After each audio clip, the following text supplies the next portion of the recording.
జిల్లాలో 6 అసెంబ్లీ నియోజకవర్గాలకు జరగనున్న ఎన్నికలు స్వేచ్ఛగా ప్రశాంత వాతావరణంలో నిర్వహించాలని కేంద్ర ఎన్నికల సాధారణ పరిశీలకులు అన్నారు. ఇందుకోసం అన్ని ఏర్పాట్లు పూర్తి చేయాలని అధికారులను ఆదేశించారు.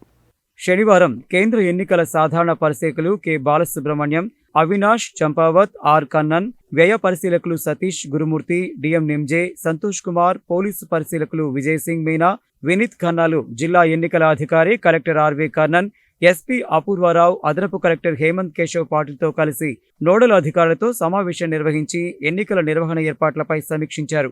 నోడల్ అధికారులు వారిగా వారు నిర్వహిస్తున్న ఎన్నికల పనులు తెలుసుకున్నారు. ఈ సందర్భంగా కేంద్ర ఎన్నికల సాధారణ పరిశీలకులు కె బాలసుబ్రహ్మణ్యం, పోలీసు పరిశీలకులు విజయ్ సింగ్ మీనాలు మాట్లాడుతూ సూచనలు చేశారు. ఈ సందర్భంగా వారు మాట్లాడుతూ ఎన్నికల ప్రవర్తన నియమావళిని పకడ్బందీగా అమలు చేయాలని సూచించారు. క్షేత్రస్థాయిలో పోలీస్, రెవెన్యూ, ఎంసీసీ, ఎఫ్ఎస్టీ టీంలు ఎన్నికల కోడ్ ఉల్లంఘనలపై గట్టి నిఘా ఉంచాలని, వాహనాలు, లౌడ్ స్పీకర్లు, అనుమతులు పరిశీలించాలని అన్నారు. ఎన్నికల కంట్రోల్ రూమ్ విస్తృత ప్రచారం గావించాలని అన్నారు. ఎన్నికల కమిషన్ ప్రజా ప్రాతినిధ్య చట్టం ప్రకారం కరపత్రాలు ముద్రణ చేసేటప్పుడు పబ్లిషర్, ప్రింటర్ నిబంధనలు పాటించాలని, ప్రచురణకర్త, ప్రింటింగ్ పేరు, ఎన్ని కాపీలు ముద్రిస్తున్నారో వివరాలు ప్రచురించాలని అన్నారు. ఎన్నికల సిబ్బందికి శిక్షణా కార్యక్రమాలు అత్యంత ముఖ్యమని, శిక్షణా షెడ్యూల్ ప్రకారం నిర్వహించాలని అన్నారు.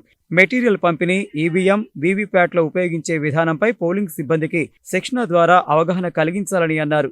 ఎన్నికల విధులలో ఉన్న సిబ్బందికి, అత్యవసర సర్వీసులో ఉన్న వారికి పోస్టల్ బ్యాలెట్ సౌకర్యం ద్వారా దరఖాస్తు చేసుకున్న వారికి ఓటు హక్కు అవకాశం కల్పించాలని అన్నారు. పోలింగ్ రోజు మాక్ పోల్ నిర్వహించి తొలగించాలని అన్నారు. పోటీ చేస్తున్న అభ్యర్థులు, రిటర్నింగ్ అధికారి నుండి వాహనాలు, ర్యాలీలు, సమావేశాలకు అనుమతులు తీసుకోవాలని అన్నారు. అభ్యర్థుల ఎన్నికల ప్రచార ఖర్చులను, మోడల్ కోడ్ అమలును ఎఫ్ఎస్టీ, విఎస్టీ టీంలు పరిశీలించాలని, అనుమతి లేకుండా ఉల్లంఘనలకు పాల్పడకుండా చూడాలని అన్నారు. అభ్యర్థులు లౌడ్ స్పీకర్లకు అనుమతి తీసుకొని శబ్ద కాలుష్యం లేకుండా శబ్ద తీవ్రత, డెసిబిల్స్ పై సమయం పాటించేలా పోలీస్ మానిటర్ చేయాలని సూచించారు. జిల్లా ఎన్నికల అధికారి, జిల్లా కలెక్టర్ ఆర్వి కర్ణన్ జిల్లాలో ఎన్నికల నిర్వహణకు తీసుకున్న చర్యలపై పవర్ పాయింట్ ప్రజెంటేషన్ ద్వారా వివరించారు. నామినేషన్ గడువు శుక్రవారంతో ముగిసిందని, నామినేషన్ వేసిన అభ్యర్థుల యొక్క ఫారాలను ఈ నెల 13న స్క్రూట్నీ చేరినట్లు తెలిపారు. ఈ నెల 15వ తేదీన అభ్యర్థులు ఉపసంహరణకు గడువు ఉందని తెలిపారు. ఈ నెల 30వ తేదీన ఉదయం 7 గంటల నుండి సాయంత్రం 5 గంటల వరకు పోలింగ్ నిర్వహించున్నట్లు తెలిపారు. డిసెంబర్ 3వ తేదీన ఉదయం 8 గంటలకు ఓట్ల లెక్కింపు ప్రారంభిస్తామని అన్నారు. జిల్లాలో నవంబర్ 1 నాటికి మొత్తం 14,45,855 మంది ఓటర్లు ఉన్నట్లు తెలిపారు. జిల్లాలో మొత్తం 1766 పోలింగ్ స్టేషన్లు ఉండగా పట్టణ ప్రాంతాలలో 356, గ్రామీణ ప్రాంతాలలో 1410 ఉన్నట్లు తెలిపారు. అంతేకాక ఓటింగ్ శాతం పెంచడానికి ప్రత్యేక పోలింగ్ కేంద్రాలు ఏర్పాటు చేస్తున్నట్లు, నియోజకవర్గానికి 1 చొప్పున మొత్తం 6 నియోజకవర్గాల్లో 6 పోలింగ్ కేంద్రాలు యువత నిర్వహిస్తారని తెలిపారు. జిల్లాలో మొత్తం 521 పోలింగ్ కేంద్రాలు క్రిటికల్ పోలింగ్ కేంద్రాలుగా గుర్తించినట్లు తెలిపారు. ఎన్నికల కమిషన్ ఆదేశాలు అనుసరించి వెబ్కాస్టింగ్, మైక్రో అబ్జర్వర్లు, వీడియోగ్రఫీ నిర్వహిస్తామని అన్నారు. మోడల్ కోడ్ అమలు, ఎన్నికల వ్యయ పర్యవేక్షణకు MCC, election expenditure monitoring teams, electronic media, social మీడియాలో రాజకీయ ప్రకటనల అనుమతి, ప్రింట్ ఎలక్ట్రానిక్ మీడియాలో పెయిడ్ న్యూస్ పరిశీలనకు media certification and monitoring committee పనిచేస్తున్నట్లు తెలిపారు.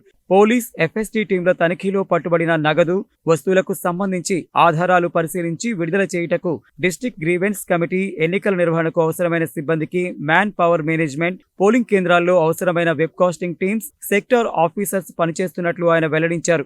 జిల్లాలో ఇప్పటి వరకు 6 నియోజకవర్గ కేంద్రాలలో ఇప్పటికే పోలింగ్ సిబ్బందికి మొదటి దశ, 2వ దశ ద్వారా ఎన్నికల సిబ్బందికి ట్రైనింగ్ ఇవ్వడం జరిగిందని, 3వ ట్రైనింగ్ కు ఏర్పాట్లు చేస్తున్నట్లు ఆయన తెలిపారు. ఫామ్ 12D ద్వారా 80 సంవత్సరాలకు పైబడిన వృద్ధులకు, వికలాంగులకు, కోవిడ్ పేషెంట్లకు పోస్టల్ బ్యాలెట్ ద్వారా ఇంటి నుండి ఓటు వేసే సౌకర్యాన్ని కల్పిస్తున్నట్లు ఆయన తెలిపారు. అదేవిధంగా ఎన్నికల విధుల్లో ఉన్న సిబ్బందికి, ఎసెన్షియల్ సర్వీస్ ఓటర్లకు నియోజకవర్గ కేంద్రాల్లో ఫెసిలిటేషన్ సెంటర్ ద్వారా పోస్టల్ బ్యాలెట్ ద్వారా ఓటు వేసేందుకు ఏర్పాటు చేస్తున్నట్లు తెలిపారు.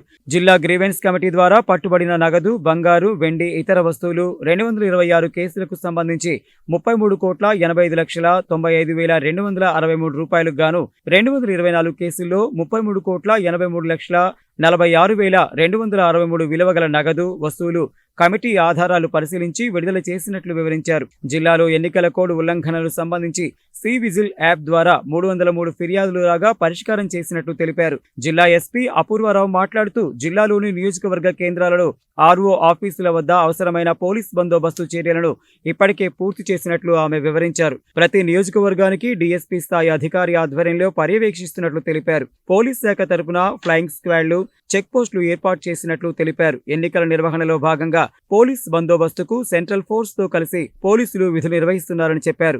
సమావేశం అనంతరం కలెక్టరేట్ లో ఏర్పాటు చేసిన ఎలక్షన్ కంట్రోల్ రూమ్లను ఎన్నికల పరిశీలకులు తనిఖీ చేశారు. ఇప్పటి వరకు ప్రజలు 1950 ద్వారా వచ్చిన ఫిర్యాదుల వివరాలను అడిగి తెలుసుకున్నారు.